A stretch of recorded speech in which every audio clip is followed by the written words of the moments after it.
C'est une présentation à 3 personnes, 2 en studio avec nous. Jacques Charron de K2 Géospatial, puis René-Luc Morin de Herosoft. Bienvenue. Bienvenue, merci d'être là. Et à distance, je crois, Luc Sirois. Non, Luc ne sera pas là. Parfait, donc c'est une vidéo pour sa part. Exactement. Sinon, ça va se passer ici en avant, live. Exactement. Parfait. Donc, on commence ça avec René. Dans l'erreur, tantôt, on présentait Jacques comme étant la grosse pointure de la rencontre et que je vais essayer d'être à la hauteur. Non, je suis pas. C'est René-Luc qui va driver le Oui, show, c'est ça. puis moi, je vais être là en appui. Puis je vais prendre les précieuses minutes, en fait, de cette présentation avant pour féliciter l'équipe de K2 au complet. Je ne sais pas si ça a été fait. J'étais sur la route, j'étais un petit peu à l'extérieur aussi.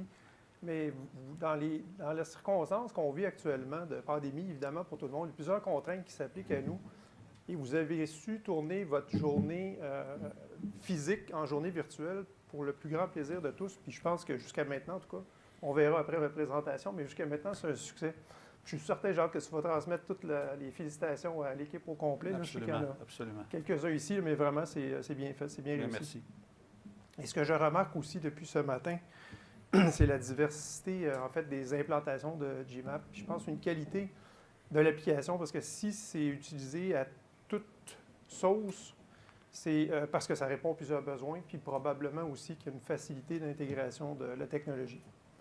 En fait, je suis aussi très content d'être ici aujourd'hui. Ça fait plusieurs années qu'on se connaît, ça fait plusieurs années qu'on souhaite avoir un projet commun. Et contrairement à ce qui a été présenté aujourd'hui jusqu'à maintenant, où on a présenté des projets implantés en opération, nous, c'est vraiment un projet de développement, un projet d'innovation qu'on vous présente aujourd'hui, en espérant être invité l'an prochain pour présenter le résultat des travaux, puis qu'on aura effectivement un produit. Mais c'est un projet qui va s'échelonner sur 18 à 24 mois.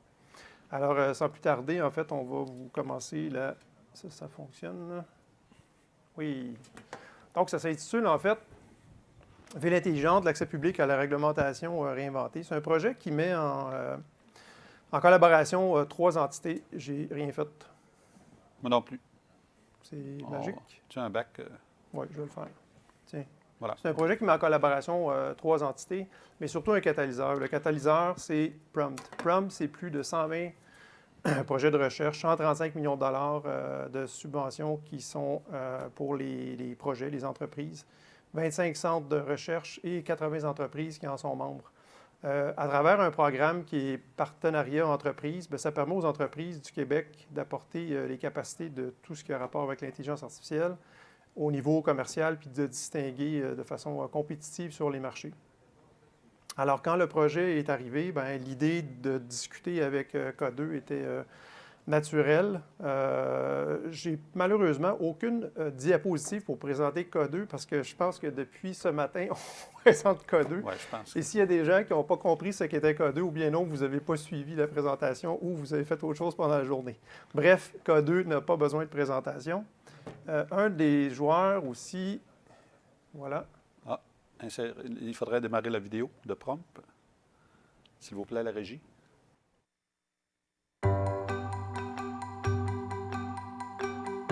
Il y a plusieurs moments déterminants dans l'explosion du numérique au Québec.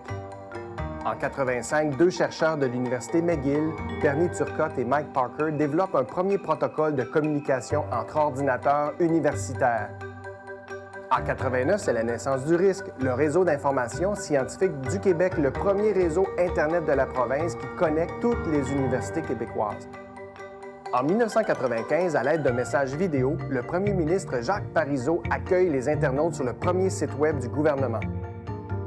Toujours en 1995, 2 entrepreneurs créent la Toile du Québec, un annuaire compilant tous les sites Web québécois. En 1996, le journal Le Soleil devient le premier quotidien à mettre ses articles en ligne de manière interactive. Les choses ont beaucoup changé depuis. Aujourd'hui, le Québec compte 7 600 entreprises, 210 000 personnes qui se spécialisent dans les technologies de l'information et des communications. Cela représente un chiffre d'affaires de plus de 30 milliards de dollars annuellement. Un secteur créant environ 12 000 nouveaux emplois dans le numérique chaque année au Québec.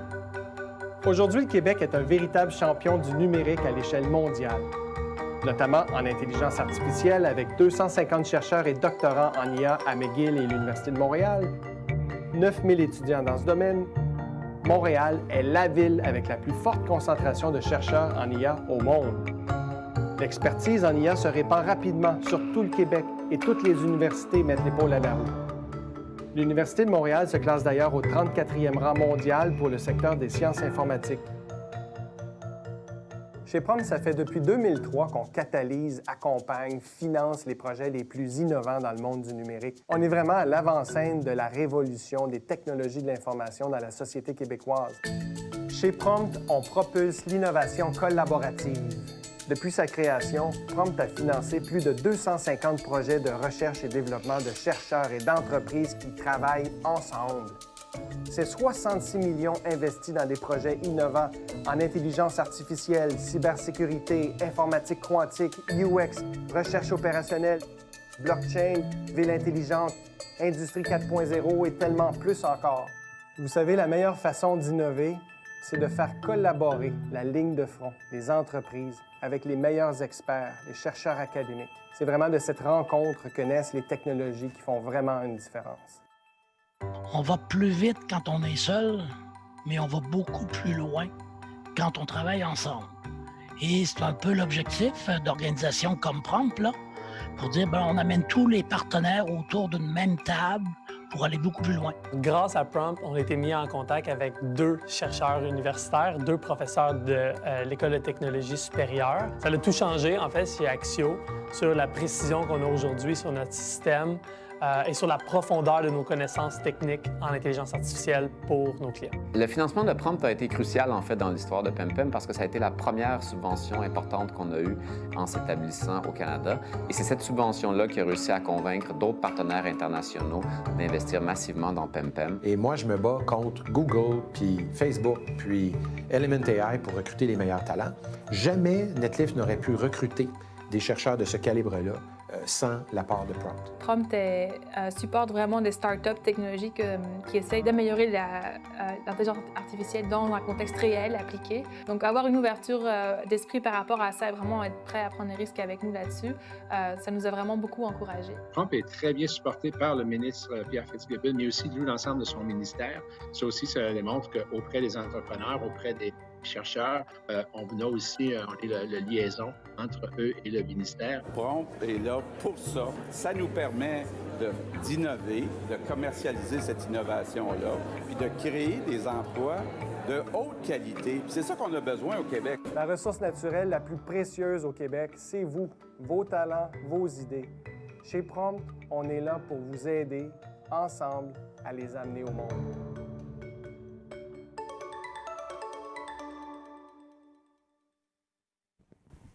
Ça va? Donc, voilà pour Prompt, qui j'ai décrit comme le catalyseur. En fait, c'est lui qui a fait en sorte que Hirosoft, qui est l'autre partenaire dont je suis le représentant, s'unit avec K2 sur ce projet-là. Brièvement, Hirosoft, c'est une entreprise qui existe depuis plus de 25 ans. On est vraiment niché, spécialisé dans le traitement de l'information législative, mais aussi, on parle de loi, de règlement, mais on parle de jugement, on parle de doctrine également. Avec des algorithmes, surprenamment, on faisait du NLP en 99.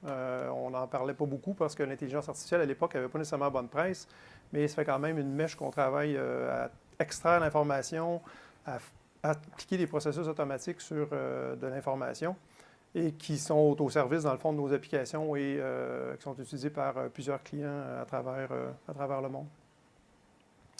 Le centre de recherche, c'est Ivado à travers l'équipe du professeur Alain Tapp, qui aurait bien aimé être avec nous après-midi. Malheureusement, il siège sur un jury pour une thèse qui est déposée d'un étudiant à l'université.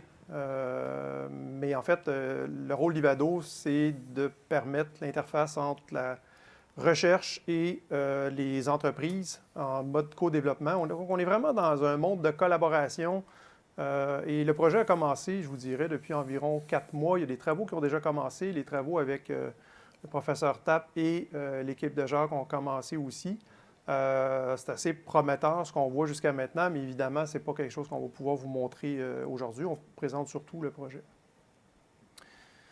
La proximité K2-Hirosoft, il y a vraiment une complémentarité. Puis on se dit, dans le fond, il n'y a pas beaucoup de choses de commun, mais à bien regarder, bien, on constate que c'est 2 PME du Québec qui ont plus de 25 ans d'expertise en technologie de l'information. Je suis pas sûr qu'il y en a beaucoup de compagnies de 25 ans d'expertise et qui qui existe depuis 25 ans en technologie au Québec, où on a eu des déploiements des deux côtés à l'international. Je pense que vous en avez vu aujourd'hui au moins un exemple. On développe dans des environnements multilingues. On a une empreinte aussi au niveau municipal. K2 a une très grande présence au niveau des municipalités au Québec. De notre côté, il y a un volet de gestion documentaire où on est impliqué avec les municipalités également. Et au niveau de la rédaction, de la mise à jour, de la publication de règlements municipaux. On constatait à quel point on avait une proximité au niveau de l'écosystème d'affaires entre les deux entreprises. Et également, bien, les deux sont motivés ou sont drivés, là, pour prendre l'expression anglaise, par l'innovation et la recherche et le développement, et ce, depuis plusieurs années. Fait qu'il y avait Puis on porte même presque le même sans veston. se parler, mais moi, je l'ai vu ce matin. Lui, il ne m'avait pas vu. Alors, j'ai décidé de mettre mon veston gris pour bien accompagner Jacques. Fait que dans le fond, le projet, ce que c'est, son nom de code, son nom de projet, c'est LexSmart. Comment se positionne LexSmart? Bien, d'abord, c'est un portail.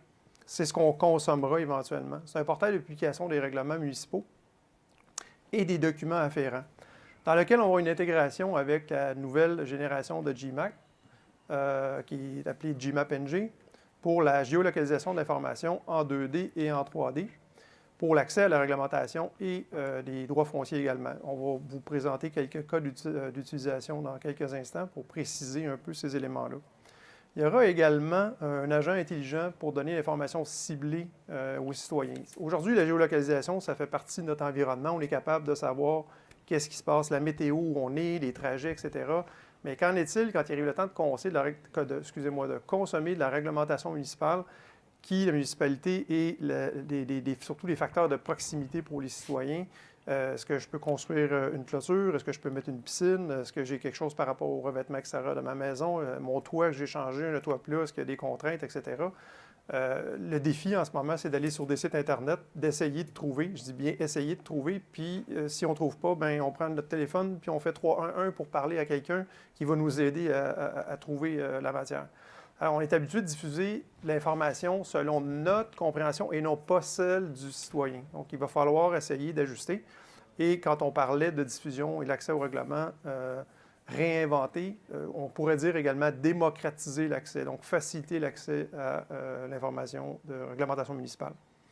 Et il y aura également, en parallèle à ça, une plateforme d'édition infonuagique qui permettra d'ajouter du contenu, mais également de rédiger du contenu de façon à accélérer le processus de rédaction réglementaire. Jacques, je t'invite anytime à rajouter des commentaires. Mais là, ça va bien. Ça va bien? Ah oui. T'es bien parti, René-Luc. Parfait. Donc, quelques grands éléments là, du projet, les grandes composantes. Il y aura évidemment une voûte documentaire en mode hébergé qui contiendra non seulement l'information primaire, mais également de l'information dérivée, à savoir les extractions, que ce soit des métadonnées, que ce soit des ETL qui vont mettre en relation des documents, etc. Donc, il y aura un modèle voûte documentaire qui sera propre à la diffusion. C'est appuyé, je vous le mentionnais, par un module de rédaction, un module de publication, et ce module de publication-là offrira à qui veut bien le consommer, là, que ce soit un citoyen, un promoteur ou un investisseur. Évidemment, il y aura de l'intelligence artificielle pour l'extraction et la mise en évidence, exploiter le contenu, mais il y aura également la possibilité de géolocaliser l'information, puis le petit robot là, de questions-réponses qui sera développé en collaboration avec le professeur Tapp. En quoi ça consiste, en fait? Un cas d'utilisation. Oups, il est déclenché. J'ai, à travers mon téléphone, je pose une question à un petit robot, à savoir, je cherche un règlement qui porte sur les cabanons. Le système me répond, vous parlez bien de remise de jardin. Donc, il y a une association, dans le fond, à ce qu'on a exploité au niveau de la donnée du langage du citoyen qui veut construire un cabanon. Ça pourrait être un shed ou n'importe quelle autre expression. Et l'expression normalisée de remise de jardin qui est utilisée par la ville. Et le petit robot lui demande s'il détecte qu'il est dans la région de Beauport à Québec. C'est exact. La réponse est oui. On présente le règlement disponible sur le téléphone avec ce qu'on peut connaître là, de règlement au niveau de la construction d'une remise de jardin, les marges de recul, les hauteurs, etc. Donc ça, ici, c'est un cas d'utilisation. On a un autre cas, par exemple, où un promoteur pourrait consulter le système pour obtenir des terrains vacants propres à la construction résidentielle dans une zone. Donc, on pourrait avoir les résultats qui apparaîtraient comme ça. On a une interaction à ce moment-là avec le petit robot et la technologie GMAP directement. Autre cas d'utilisation avec la capacité 3G. Pas 3G, excusez-moi, 3D. 5G plutôt. On est rendu au 5G, hein, je m'excuse. C'est ça. Bref, avec la technologie 3D offerte par le GMAP, bien, on peut penser qu'en fait, la réglementation, on voit simplement que ça s'applique sur une surface en 2 dimensions.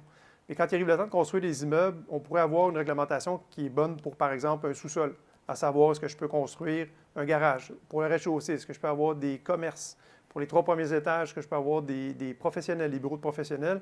Et par la suite, les 22 étages suivants, avoir des condos, par exemple. Fait qu'on on vient toucher, en fait, la 3e dimension en termes de profondeur, qui est un petit peu différent de ce qu'on connaît habituellement. C'est un élément très important de notre projet, d'intégrer ça, d'intégrer la réglementation 3D et les droits fonciers aussi également, parce que souvent, le souterrain est assujetti à des droits de servitude, par exemple. Les bénéfices, en fait, envisagés pour les municipalités, bien évidemment, c'est un projet d'innovation. Je pense qu'en écoutant la vidéo de Prompt, on a parlé plusieurs fois du mot innovation. On est en innovation, c'est ce qui nous motive. L'équipe de Jacques, j'en suis convaincu, notre équipe, ce sont des passionnés et ce qui nourrit les passionnés, c'est l'innovation. On peut penser aujourd'hui faire des trucs qu'on ne pouvait pas penser il y a 10 ans. C'est assez motivant de savoir qu'on peut interroger une banque de données avec un langage naturel et un petit robot qui va nous aider à arriver à trouver ce qu'on cherche comme information. Évidemment, cette technologie pourrait être intégrée à travers le portail municipal du citoyen pour chaque municipalité. Le tout sera disponible en info nuagique, donc avec une faible empreinte pour l'implantation. Au niveau du contenu, ce qu'on souhaite, c'est constituer un corpus assez important des règlements du Québec et la capacité de réutiliser ce corpus-là également pour supporter notamment la rédaction, la comparaison. Je pense par exemple à une municipalité qui voudrait rédiger un règlement sur des chiens dangereux, j'allais dire chiens méchants, mais chiens dangereux, bien, pourra consulter le portail, trouver l'information, puis la récupérer dans l'environnement de rédaction pour accélérer le processus de rédaction. Ça aura un effet, évidemment, aussi sur la productivité, notamment sur la disponibilité de l'information. Sur la production de l'information, on va normaliser certains volets aussi de la documentation. Pour le citoyen, bien, en fait, on atteint un autre niveau. Évidemment, on accède à de l'information qui doit être disponible. Je dis bien doit être disponible parce que je pense que plusieurs municipalités qui sont invitées aujourd'hui, vous regarderez l'état de publication de vos règlements, puis c'est assez variable au niveau du Québec. Plusieurs règlements ne sont pas disponibles au niveau de l'Internet. Donc, c'est un souci qu'on a de permettre l'accès facile à l'information. L'engin de recherche permettra de trouver de différentes façons, évidemment par mots-clés, par le petit robot, par géolocalisation. Donc, je me trouve dans ma cour, je clique, je veux savoir c'est quoi le règlement de corde à linge ici, j'ai le droit d'en poser. On pourra rechercher de différentes façons. Et aussi un corpus qui sera constitué de l'historique législatif. Ce qu'on entend par l'historique législatif, c'est qu'un règlement a une application avec une certaine date. Même si on change le règlement reste en vigueur au moment où il était, entre les deux dates, la date de mise en vigueur puis la date de remplacement. Donc, s'il y a un litige qui m'oppose à la municipalité, par exemple, c'est le règlement qui est en vigueur au moment des faits qui est utilisé. Donc, ce système-là permettra de conserver l'historique législatif de toutes les versions de règlement. La contribution technologique des 3 groupes, vous ne serez pas surpris d'apprendre que K2 sera responsable de la géolocalisation. J'entendais Jacques ce matin quand il parlait du volet de construction, là, une question qui était posée par votre collègue. Il dit, moi, construction, je n'y connais rien. Bien, géolocalisation, aujourd'hui, au moins, j'ai appris certains mots de vocabulaire. Okay. Donc, je serai un peu moins néophyte les prochaines fois qu'on aura à s'en parler. Mais bref, donc, K2 s'occupe évidemment du volet géolocalisation, l'analyse spatiale relativement complexe des données et aussi la gestion du groupe de travail. On y revient sur la prochaine diapositive. Hey, ça nous rajeunit pas. C'est ça. Hirosoft Portail Publication, c'est une de nos spécialités. Environnement de rédaction également. Puis l'intégration des technologies des différents joueurs. C'est-à-dire que c'est Hirosoft qui a la responsabilité d'intégrer la technologie de K2 et la technologie qui mènera des projets de recherche d'Ivado. Et le Ivado, lui, sa responsabilité, c'est de faire l'extraction puis le raisonnement des connaissances, de mettre en place l'engin de questions-réponses basé sur un système de dialogue.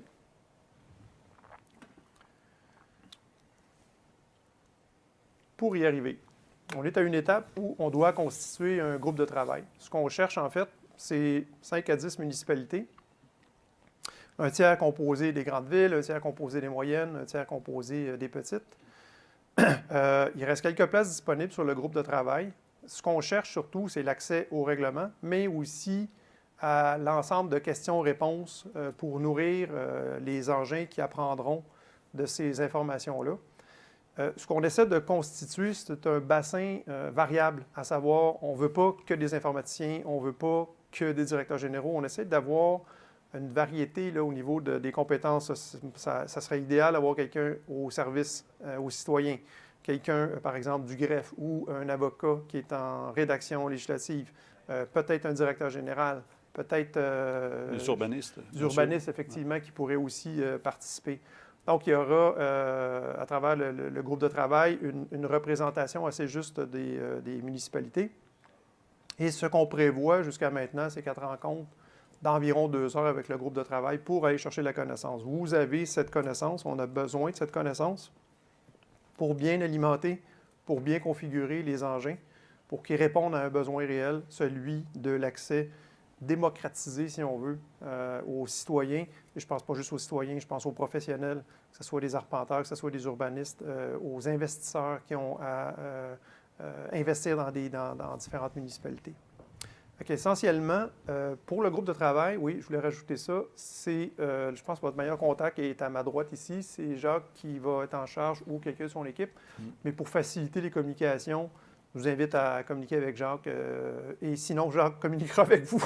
Oui, mais c'est peut-être ça, c'est peut-être ce qui va arriver. C'est ça. Alors, c'est ça, c'est K2, communiquer avec K2 Géospatial, là, avec moi.